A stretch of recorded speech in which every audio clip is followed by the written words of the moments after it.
I'll find out from Anita in a few minutes if she has the same take on it that I have held for some time, and that is communism never went away. Nazism never went away. It is still alive and well. It has just changed forms. Okay? Let me tell you a little bit about her. She is a parent advocate, education researcher, national speaker, expert witness for a Supreme Court case in Ohio, expert witness for the Department of the Interior, National Infrastructure, Health and Education Data Security hearing, expert witness against the medicalization of schools about Hillary Care, invited speaker to Stanford University, Conference on Computers, Freedom and Privacy, 1995 this goes back to. Filed a federal complaint against the Pennsylvania Department of Education and forced the department to withdraw the controversial test, the EQA, Educational Quality Assessment, a prototype for the national assessment. She is writer and author of articles about Common Core, the nationalization of education, choice, charter schools, and testing. This is going to get good. Without further ado, welcome to Caravan to Midnight, Anita Hogue. Thanks for making the time for us. Great to meet you and great to have you here. Thank you, John. I really appreciate being able to talk to you today about these issues. You know, you and I were just chatting before we got going here, and I said, wow, you've been at this for some time. So just tell us, this is very intense work, especially all this expert witness over and over and over again. Wow. It is intense work, and basically started out just as a parent involved in their education with their children. And my son had come home one day when he was in the 8th grade, and this is a long time ago. And he said, Mom, there was a test that was given at school, and it was really weird because you couldn't answer the questions. And he was a very bright student and really wanted to make all A's and do everything absolutely correct. And he was actually stumped. So I said, well, like, what type of questions were on the test? And he said that the principal had taken them down to a little assembly and explained what the test was, and said one of the sample questions was, if you saw an old lady standing on the side of the street, what would you do? A, push her in the street, or B, throw rocks at her? Wow. So I became a little alarmed. I was pretty much involved in the education of my children. I thought at the time I was writing a grant for the school district at the time for the artist in education. So I went to see the superintendent and I said, I really want to see this test that my son had taken. Well, she picked up a book and threw it across the room and she said, you and I aren't going to be friends anymore. And I said, well, I really don't care about that. I want to see this test. And this is where my whole journey began. It was about a year or so before I could really get access. I was going through my local district. I went through the state requesting to see this test, and I was denied access. So finally, I had contact with one of the aides in my representative's office. It was a state representative. And they sent me these documents that had what they called the quality goals of education in Pennsylvania. And they were all in, I'm going to explain this, the affective domain. The affective domain is the testing of attitudes, values, opinions, dispositions, and beliefs of children. So I actually, at that time, filed a federal complaint against the Pennsylvania Department of Ed because it was state administered. It was a state assessment that was given to every 5th, 8th, and 11th grades every year. So it was, a very long journey, but in the end, I could prove that not only was the Pennsylvania Department of Ed testing 350 questions on attitudes, values, opinions, and beliefs, 30 questions in reading, 30 questions in math, and we were the model for the National Assessment of Educational Progress, the NAEP, they call it. What I did at that time was freedom of information, my own complaint. So what I received back was all of the documents that the state had to give to prove that they weren't, which of course I then got the test, I got the scoring, and yes, the federal government is scoring attitudes, values, and opinions and beliefs of children. In 1990, the Pennsylvania Department of Ed had to withdraw the test. They also issued a policy in Pennsylvania saying that they would never do it again. So it was called Basic Education Circular 8-90. So this is basically where my whole entire journey began. In the meantime, there were different people who had contacted me about what I had been doing. And one was Charlotte Iserbyt, and I know that you've had Charlotte on your show, who was at that time had just been fired from the federal Department of Ed. And she called me and I told her that this whole entire agenda was revolving around the federal legislation called Title I. Title I supposedly was to be grants that were given to different schools for children who were quote unquote in poverty. Okay, poor children were to get these Title I grants. What I had found out was the definition really for Title I was not poor children. It was any child who was educationally deprived. So a child was educationally deprived if they weren't meeting some of the government's objectives or their outcomes in education. So whenever I told Charlotte about this, she got on a plane and flew to Pennsylvania to meet with me because she knew that I had uncovered the actual meat of what was actually happening in this country. And it was so very deceptive. Okay.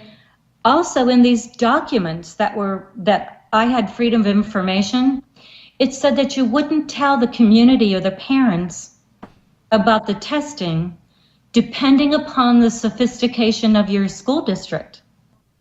They just really crossed the wrong person because, I immediately jumped on this situation because I realized what was really happening. It was so deceptive, you wouldn't believe it, John.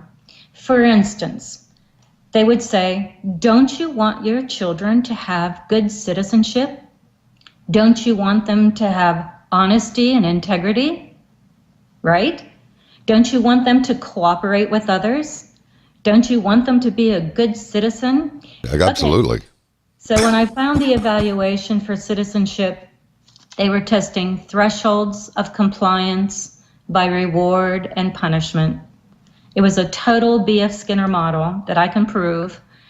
And they were scoring attitudes, values, opinions, dispositions, personalities of children. So this was the beginning of my journey, and I felt betrayed. I felt like I was in the Twilight Zone because you're reading these papers that say for self-esteem, they were going to test whether the child was internally influenced or externally influenced. And it was all scored toward collectivism. You bet. The whole entire test was scored toward collectivism. So when I found the scoring, they would give children hypothetical situations, little stories. So one of the questions was, there's a club called the Midnight Artist. They go out late at night and paint funny sayings on buildings.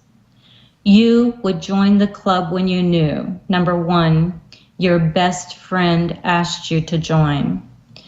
The whole entire test is geared toward willingness to comply, willingness to go along with the group. In that particular question, would you join the club? You got 1 point for yes.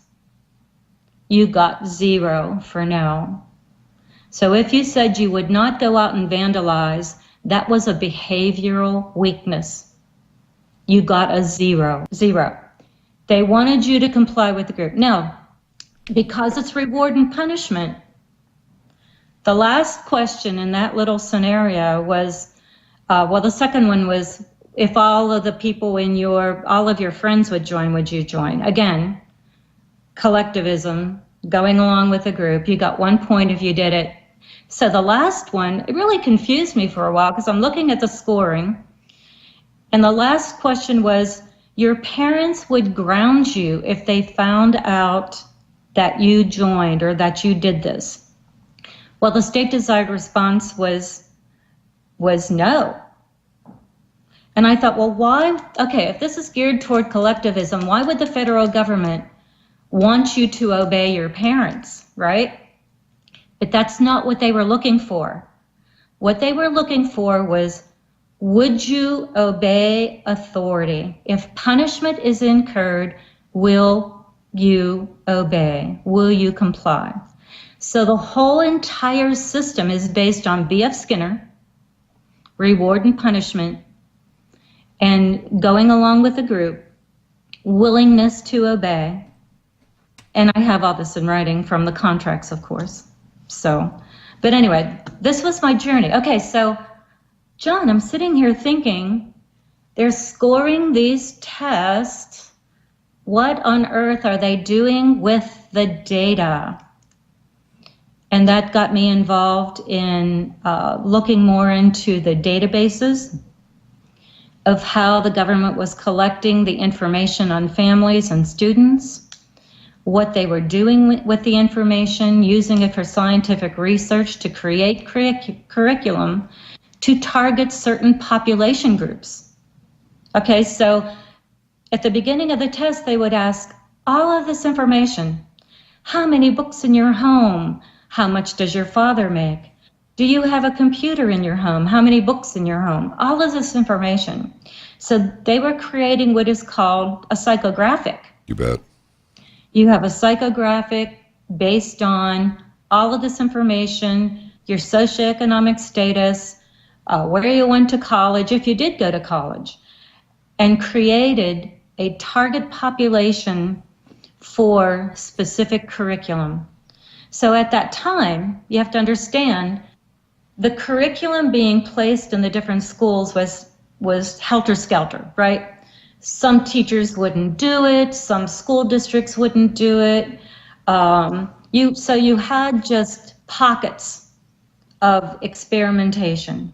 Okay, my school district happened to be one of them. So then I began this journey, and with Charlotte and other researchers across the whole entire country, to research and expose what was going on in our schools. And yes, I have been doing this a long time, since the early 1990s. And it's been an incredible journey. But what we have found out of that is the base of what is changing not only education, but how it will affect eventually how it will change representative government in our country. And I do want to say this one thing, that when thinking about the violations of privacy that were exposed by Edward Snowden and the NSA monitoring emails and phones, I believe that was a test. That was a test to see how this country would react to collecting this personal information. Because trust me, Snowden's release of this information is child's play compared to what the federal government is collecting on your children and on your family. It's okay. I believe that it was a test to see how the United States people would react to violations of privacy. Did you see millions of people marching on DC after that? No. You had people who were upset, right? Yeah, People were upset, but what did they do? Nothing. Nothing. Talking about not only the census, okay, which is the demographic information that the government already collects, Yes. that now they're going to collect psychometric information. Okay, psychometric information includes psychological information, information on attitudes, values, dispositions of people, and this is going to be used as the census. We have documents that state that all of this information that is being collected on the local level, in your local school, on your children, on your families, is being sent to the federal government, and they are creating psychometric dossiers on every person in the United States. And Pennsylvania Psychometric. was a model. Oh, what's that? Pennsylvania was a model. Pennsylvania was the model. Psychometric. What? Psychometric. That means, again, oh, and it also includes biometric information, okay? Fingerprints, iris scans, DNA sequences, all of this is included on a file. And I want to get into this a little bit later. Grants that we have secured from the Pennsylvania Department of Ed and the National Center of Education Statistics. This is the big department in our federal government, in the Department of Ed, that collects all the data on all of our children and families. It's the Department of Education that has created this census. Okay, it's not the Department of Welfare, it's not anywhere else, it's not the Department of Interior, it's the Department of Education that has the contracts to collect information in every state. The contracts are called State Longitudinal Data Systems. And actually, this past Christmas, I gave a gift to the nation. I gave them each the link to their longitudinal data system that shows them how their state created a unique ID. And in Pennsylvania, when we were the model for this particular aspect of data collection, they said that this was a unique national ID that we have created in the Department of Education for every person in the United States. P, which means prenatal, okay? Nice. Through retirement, birth to workplace. Who decided this was a good idea? I mean, This is actually brutal because a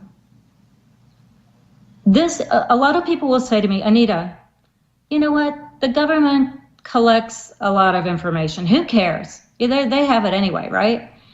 But this system, like you say, is a decision-making model. you bet. Right? So it's a total quality management system of accountability. Okay. So what that means is if your child doesn't pass the test in the 3rd grade, they will not move on. In the 8th grade, the government will decide your career. Okay. It's called a career pathway.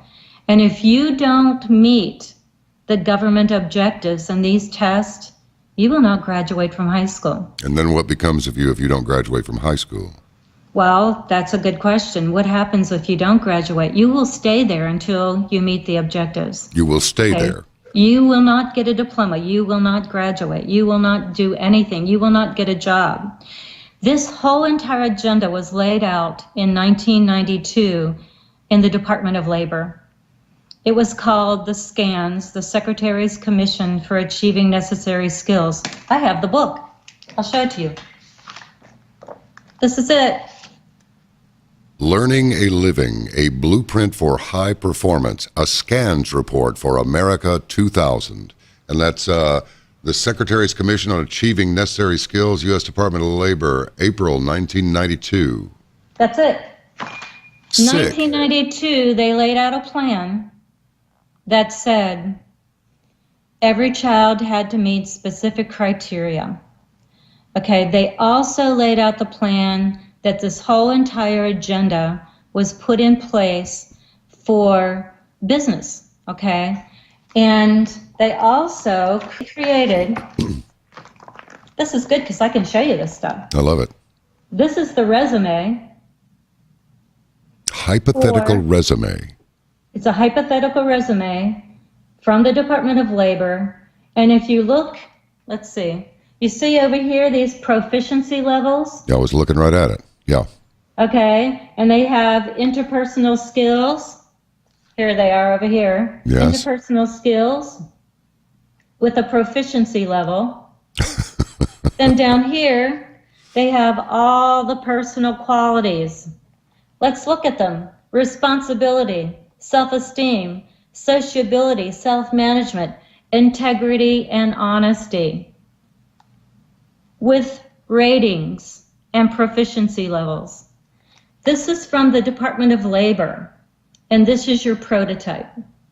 Okay, what I want people to think about when you have a standard that is in the affective domain. Remember, affective domain is attitudes, values, and dispositions. Okay. So the first question you have to ask yourself, how do you measure honesty? How much is too much and how much is not enough in order to graduate? Okay. How do you score it? Who is creating the standard for honesty and integrity? How do you score honesty? How do you score interpersonal skills? And okay, the third thing you have to think about is, what are they doing with the information when they get it? Yeah. Okay. The next part, how do you remediate my child? Ugh.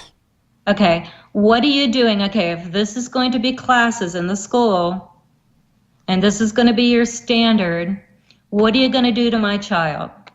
Okay, and the last one is, what if the parent and the state disagree? What happens? Okay, so these are the most important things to think about, because the whole entire agenda is mental health. The whole entire agenda. So if you listen to Charlotte Iserbyt in the past, what did she say? The dumbing down of America. That's the B.F. Skinner part. In this SCANS book, it says two most important things that we have to do. Number one, functional literacy. In their words, not mine. Functional literacy. Well, how do we create functional literacy across the board on everyone? It's B.F. Skinner, operant conditioning, okay? It's just like if you get a dog, okay, and you're training a dog to sit, to lay down, and you give him treats, and he's getting pretty good at it. This is operant conditioning, okay? Yeah. If you ask that dog to roll over, and he has never been taught that, he'll just stare and look at you. Right. This is what we're getting from our kids now. The stare and look at you, okay? They have an opinion. But see, the whole idea of operant conditioning is to control literacy. But the other part is you have to have the right attitude, okay? You have to have the right value. It has to be collectivism. So you have functional literacy and mental health. So what did Obama do in January? No, well, January he did babies. Now this is about a year ago. A year ago, after the Sandy Hook agenda, they had come out and said, we're going to give all this money for not only gun violence, but mental health. Yeah. The whole agenda was mental health. Billions and billions of dollars are being siphoned into education for mental health re-education. And the attendant drugs that will address any of what the state considers to be aberration in psychological development and the resultant behaviors. Absolutely. Are you born a natural born killer? Okay. Are we going to get into DNA? Okay. So what are we actually talking about when we say that a child may be born, and if they test their DNA according to what the government criteria is, and they have some sort of a recessive aggressive gene, what are they going to do to the child? Or something, or drugs, or re-educated, or whatever. Or lobotomy. So, but this is the decision-making model, okay? Mm-hmm. Whatever the government criteria is the next step of how they will create interventions, create compliance. What happened to me? Okay, so, I got really involved. I actually led a delegation down to the National Center of Education Statistics and had meetings with a commissioner, Emerson Elliott. And there were quite a few different states that had representatives that had come with me to ask him questions, okay? So we asked him questions about the database. We asked him questions about our past state assessment that was measuring all of these mental health criteria and how it was scored. We asked him if they still had the data. He said yes. I asked him if this was ever going to be a longitudinal study, which means a study on every person in the future. You know what he said? I can't tell you what we're going to do in the future. So we had papers saying what they were going to do. We had the scans book saying what they were going to do, but we couldn't prove it. Right. All we had was paper. John, now I can prove it. I can prove everything that I'm saying because I have all the contracts. I have everything that the government is doing, and I can prove it in the classroom.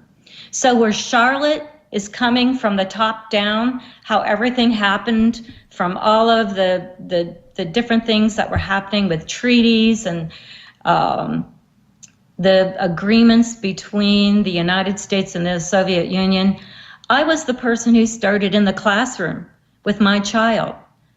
And I worked up to where Charlotte was. And when we met, it was dynamite because we had all the documentation that we needed to prove that it was happening.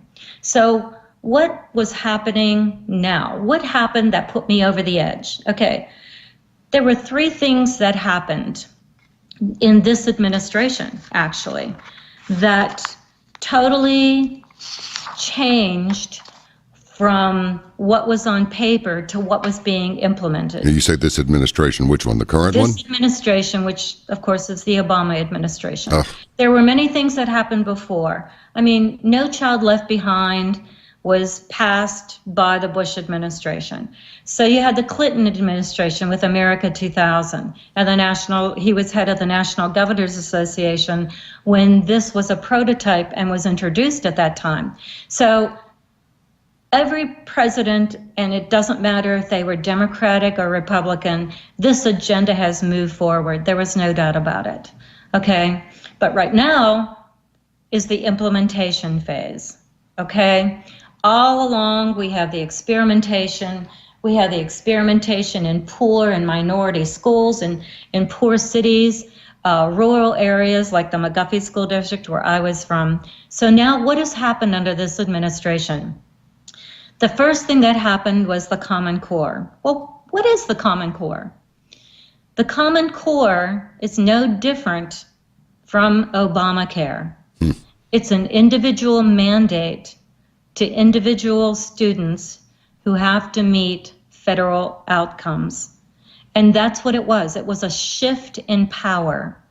It was a shift in power and a strategy for all 50 states to be standardized. Okay, so every state who accepted Common Core has the exact same data elements for computer data collection. And that's what Common Core is. The transfer of power from your local district having control of the curriculum and control over what the teachers would teach, and the teachers having control of their own standards and what they thought was best for children, that has been removed. It has now been removed to the federal level. So you have these Common Core standards that were initiated by the chief state school officers. That's every Secretary of Ed in the whole country, and the National Governors Association. And that was really pretty tricky. You know why? Because the federal government says in law everywhere, in the General Education Provisions Act, that the federal government cannot direct or supervise curriculum. Okay? So what did they do? There have been a couple of references to B.F. Skinner. B.F. Skinner was an American psychologist best known for his influence on behaviorism. Skinner referred to his own philosophy as radical behaviorism and suggested that the concept of free will was simply an illusion. All human action, he instead believed, was the direct result of conditioning.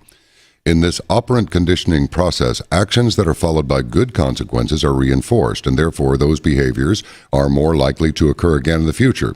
Behaviors that result in negative consequences, on the other hand, become less likely to occur again.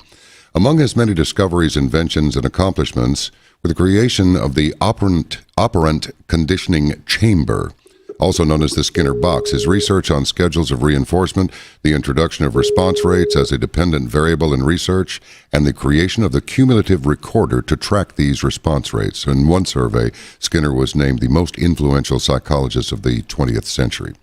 Good deal. Yeah. Yeah. So going back to Common Core was a 50-state strategy. Yeah. Okay. In order to have a 50-state strategy, you have to have standardization. You have to have every state be the same. You have to have the data elements the same. You have to have a micro record. It has to be on an individual. So the second thing that was absolutely needed for compliance on individuals was an executive order by the president to change the Family Education Rights and Privacy Act, which is FERPA. Okay, so you had to change FERPA that used to protect children and families, that now he calls it unlocking the data, so third-party contractors can access personally identifiable information on children, including biometric data. Okay, so everything is up for grabs in education. So you have all the psychological data being collected. You now have more information on biometrics that are being done. Children, how they, with the computers, they are able to see, does a child look frustrated when they're doing something? How is their eye contact? Oh, no. Are they emotional while they do a test? So all of this information is being collected. And of course, the definition of personally identifiable information, and I have it here. I want to read it to you. This is according to federal law under FERPA, Family Education Rights and Privacy Act. So personally identifiable information is a student's name, their parents, family members, address, which would include zip code, blah, blah, blah, blah, birth date, personal identifiers. Okay, so when they include a social security number, a student number, a biometric record, the definition of biometric record is a record of one or more measurable biological or behavioral characteristics that can be used for automated recognition of an individual. Examples are fingerprints, retina, iris scans, iris patterns, voice prints, DNA sequences, facial characteristics, and handwriting. This is now all allowed to be shared without parental consent, disclosure to school officials. So the definition of school official is, get this, a contractor, a consultant, a volunteer, or any other party to whom an agency or institution has outsourced services or functions are considered a school official. So when that happened in FERPA, I went berserk. I've written quite a few articles on unlocking the data. I've been trying to expose this, and it's been a very difficult way to try to explain, because it's a little technical, but people need to understand that this information is being collected. So what did Obama do after he unlocked the data? He allowed the National Center of Education Statistics to do grants to every state, and I mean every state. Every state has a grant for a state longitudinal data system that sets up a national ID for every person, birth through the workplace. And we have these grants. So not only is this a womb to workplace, it connects all of the different other agencies, Health and Human Services, the Department of Labor to collect wages. Of course, you realize once they take that step, to collect information on wages. They're collecting information on human capital. Okay, what is your worth to the economy? And then, of course, the third thing that he did was actually, Secretary of Education Arne Duncan did this. They took the Title I, okay? This was the original poverty guidelines under the Johnson administration called ESA, Elementary and Secondary Education Act. And he allowed waivers. So now we have waivers from the federal government to all of this money being given to the different states. And this money now allows and blankets Common Core. Let me explain how this was done. So this waiver is given, for example, to the state of Pennsylvania and all the other different states. And what it says in the waiver is that you no longer have to have 40% of free and reduced lunch. Okay, and that's how Title I was done before. So if you have Title I children, they get free and reduced lunch. This is how they get the free breakfast and the free lunch at school. And they also get remediation, usually in reading. Yep. So what Secretary Duncan did in his waiver, he lowered the 40% to 0. What does that mean? I don't know. Common Core blankets a whole entire school and captures every child under Common Core. Perfect. So every child is at risk. Every child is educationally deprived. Every child in the United States, because they have to meet the Common Core standards. Terrible. This is the agenda, okay? And it's massive. It's a massive agenda. And if you look very closely at all of the different aspects that are coming together, it's just mind-boggling. The way that the system is working, the way that this waiver is working, it expands what a child is as if they are at risk. It includes all the mental health agenda. It includes interventions. It includes identification. It includes the National Center of Education Statistics monitoring every child. So let me take you on to my next journey. You just do that. You just take us with you. I'll try to take you along because I'm trying to make it as easy for people to understand, because this has taken me 20 years and I'm trying to tell people what have happened in just a couple hours. Okay, so when FERPA changed, okay, Family Education Rights and Privacy Act, because of President Obama's executive order, I had been, of course, writing these different articles about how privacy was dead in the United States because of what had happened. So I had been contacted by a few people in Pennsylvania that said, explain to me what this FERPA is all about, because a couple legislators in Pennsylvania had written a bill saying that they were going to protect the privacy of Pennsylvania children. Okay, the name of the executive order the number is 12866 if anyone wants to look it up. We have the executive order. So this executive order allowed the National Center of Education Statistics, okay, that's your data collection agenda a group in Washington, D.C., to give this grant to every state. Okay, so I'm having this meeting with these representatives in Harrisburg, and I tell them that this isn't personal, but let me show you why your bill is so bad. And I walked them through all of the guidelines in FERPA and how it was changed, and showed them how personally identifiable information was being given out for free to all these outside contractors to create curriculum, to do whatever, okay? Now we have a business, we have a wealth management business here in south of Pittsburgh. And if we want to do marketing and we want to buy a list, you know how expensive that is, okay? Sure. These groups are getting this data for free, okay? So I had written a prototype of a letter of what to ask for because I had all the templates, and I have all the templates for many other states also, of what they call their written agreements that allow them to give away personally identifiable information to these third-party vendors.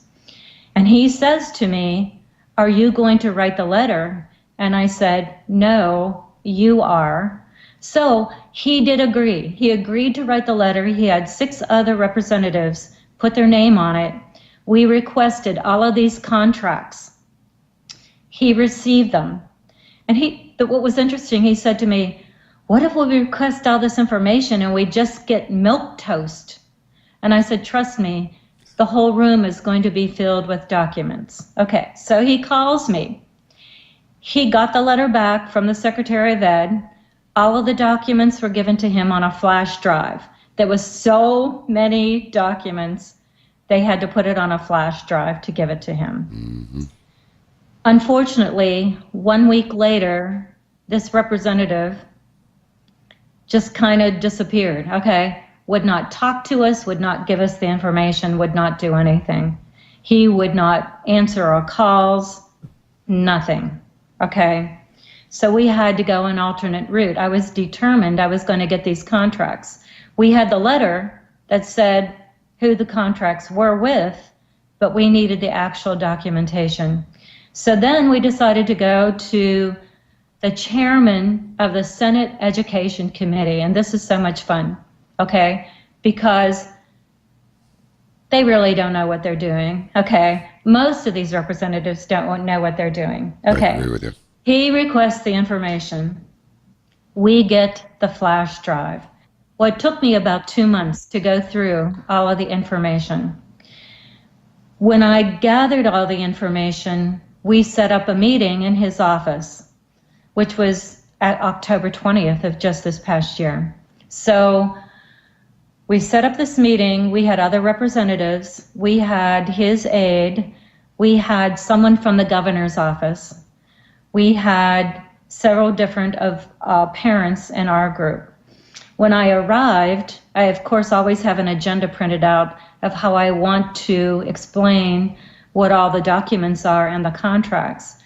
And the senator's aide was very surprised that I wanted control of the meeting. And of course, I did control the meeting. And I went through these documents with the governor's aide also being there. When I had exposed these documents, it's absolutely stunning what we had found in all of the contracts in Pennsylvania. The first thing that we found was this entire grant was to connect all the workforce data. It connects all the adults. It connects post-secondary children in college and community colleges. It links kindergarten. It links the Head Start. It links Early Learning Network. It also implements a data use policy for other people to access personally identifiable information. So, page by page, and this is what the grant looked like. Okay, whoops, where am I? Here it is. This is what the grant looked like. And those are the numbers. Connects with the NCES data standards, National Center for Education Statistics grant. Yeah. Okay, so this is what I showed them. The data system had to have remember when I said the standardization? Okay, this document says this is the vision for the state longitudinal study. They have to have the National Center of Education Statistics data elements, so all of the data collection is exactly the same. So if you're giving this same grant to every state in the United States, what does that mean? This is a national database that monitors the exact same thing in every state. So I went through that. It also says, and I'm quoting, our vision, and in Pennsylvania is called the Pennsylvania Information Management System. So they call it something different in every state, but it's the data collection. Our vision is that this data collection is to become a critical tool to improve education and workforce outcomes for all Commonwealth children, designing a comprehensive K through 12 data system, creating the solid foundation for a, quote, womb to workplace information data system. It says that they started out with race to the top money, okay? $4.35 billion was given to education from the Recovery Act. And this is the money that was used to create these data systems, a longitudinal data system in every state in the entire country, the entire state. Can we get a list of the people who received these grants? Yeah, I can send that to you. That'd be great. That was my Christmas gift. That was my Christmas gift to the nation. Excellent. In December. I gave everyone the link to their grant so that they could look to see how their state created a unique national ID. And that was on page, I think it's 18 of the grant, that says Pennsylvania will lead a collaborative effort to establish a national ID for every student. Not my words, their words. Let me ask you this. Just Okay. you and I sense this. We get it. But let me ask you. I just want to hear your version of the answer to this question, which is, what's so bad about a national identification system? I mean, we have passports and driver's licenses and social security numbers. That certainly narrows the field a little bit. What is the danger, in your opinion, of this national ID system? Well, the national ID of what, like I said before, it's a psychometric data collection. Okay, so the problem is it's a decision-making project. Protocol, okay? Yeah. It's a decision. Now we have all of this information on you. Okay, let's say your child's in second grade, and they say your child has aggressive behavior because she kicked someone out on the playground. Okay? This is your decision-making model. Now they would target your child to go into what they call intervention services. And they call it positive behavior intervention and support. Or they'll call it specialized support services for students. Or they'll call it response to intervention. Okay? All of these are the mental health agendas. Now, if you can't say no, you cannot say no. Okay? This is the problem. What if they get to a point where they say that they can identify aggressive behavior when your child is born? And the government says, your child has aggressive behavior. We have to implement these drugs. Yeah, it dovetails nicely into the And what designer if you babies. disagree? Okay, so it's the government objectives of what they want. And do parents have the right to say no? What happens in the future? I mean, I can't tell people what are going to happen in the future.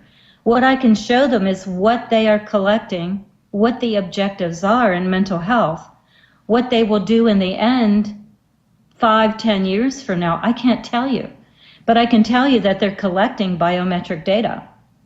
I can tell you that this is a decision-making model. And okay, so they already have the third grade guarantee in many states, okay? Your child cannot move on beyond third grade without meeting the criteria for Common Core. So what do you do as a parent? You're going to go get a tutor, right? That's when we lost you. Okay, well, and this is the agenda. What happens is parents will try to do whatever they can to help their children. Okay, they call this parent engagement. And they'll stroke the parents into saying, well, this is what you need. But this is the criteria that's being set out. And as far as what will happen in the future, okay, well, you know what? The whole mental health agenda, and I want to go more into it from the grants perspective. Every time a child has an intervention. Okay, let's go back to Susie on the playground in the 2nd grade. Kicks someone on the playground. This child has aggressive behavior. Okay, this child will now have to go through what they call a functional behavioral assessment. So the teacher monitors this child on the playground, at school, when they go to the restroom, and they give little check marks. There are little check marks every time the child does something. Then they create this positive behavior intervention and support. So now they're going to create all of these different activities for your little Susie to comply. And they're all psychological, okay? So, does the parent have a right to ever say no? Is this normal behavior? Now, what happens once that child is identified with a little check marks on their permanent record? Yeah. That is being coded under DSM, Diagnostic and Statistical Manual for Mental Disorders. What is this a setup for? To bill Medicaid. Our schools are being targeted to apply for partial hospitalization licenses to bill for Medicaid because of the mental health wraparound services.